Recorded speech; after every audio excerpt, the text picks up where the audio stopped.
Bonjour et bienvenue dans votre revue de presse de ce lundi 4 février 2019. Les journaux parvenus ce lundi au groupe Média du Sud mettent tout le focus sur le démarrage la veille de la campagne électorale précédant la tenue le 24 février du premier tour de l'élection présidentielle pour laquelle 5 candidats sont en lice. Top départ pour 20 jours de promesses, écrit Walf Quotidien à sa une, illustré de photos en médaillon des 5 candidats devant briguer les suffrages des électeurs sénégalais le 24 février. Il s'agit notamment de l'ancien Premier ministre Idrissa Seck, de l'ancien ministre des Affaires étrangères Madické Niang, du président sortant Macky Sall, du professeur Cheikh Issa Sall et de l'ex-inspecteur des impôts Ousmane Sonko. Démarrage en trombe, affiche Le Soleil qui fait un focus sur l'ouverture de cette opération de charme en direction des électeurs à Dakar, Thiès et Diourbel, 3 localités en fort enjeux électoraux.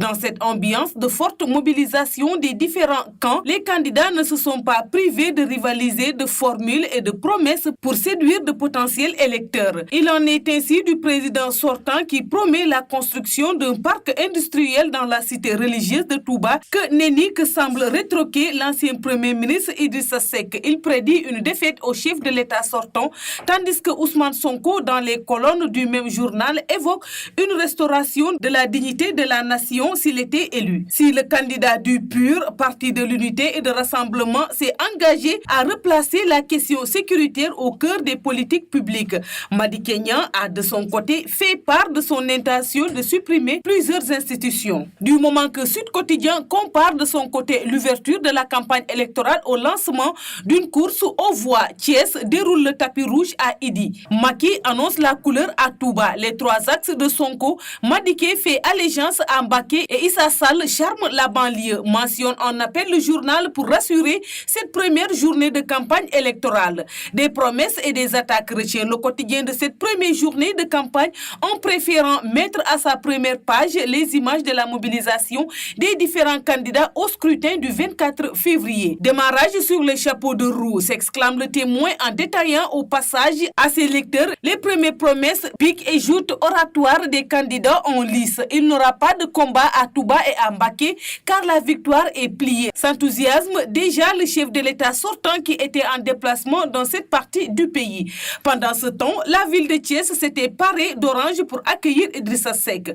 Nous sommes les seuls à oser la rupture et la vraie rupture. S'enorgueillit pour sa part le candidat Sonko dans des propos rapportés par la publication alors que le PUR et son leader Issa Sall ont débuté fort à Pikine dans la banlieue de Dakar. Le candidat de la coalition Benno Bokk Yakaar, mouvance présidentielle, mobilise à Touba et à Mbacké. Péril orange sur le régime à Thiès, couleur de la coalition Idy 2019 de l'ancien maire de la capitale du Rail. Sonko reprend son discours anti-système. Issa Sall déroule dans la banlieue, tandis que Madické Niang a fait sensation à Mbacké, mentionne le journal Enquête. Le journal LAS s'est également inscrit dans cette ambiance en choisissant de mettre en exergue les images des candidats, des mobilisations et des premières piques. Je vais les laminer tous, promet le président de l'Alliance pour la République APR. Madické Niang n'en est pas moins confiant, lui qui pense pouvoir arrêter sa campagne étant convaincu d'avoir déjà gagné.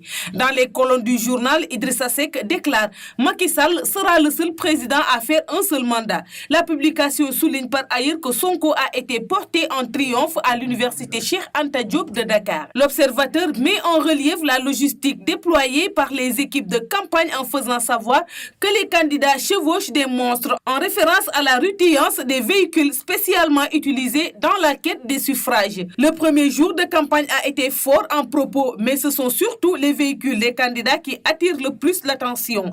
Pour paraître en bolide, histoire de remporter la guerre de l'image, les 5 prétendants se sont tous mis au bolide, des véhicules de luxe grands bouffeurs de carburant inaccessibles à un Sénégal lambda, fait remarquer le quotidien du groupe Futur Média. C'est tout pour la revue de presse parvenue à la rédaction du groupe Média du Sud. Merci de nous avoir écoutés. Quant à moi, je vous donne rendez-vous demain. Au revoir.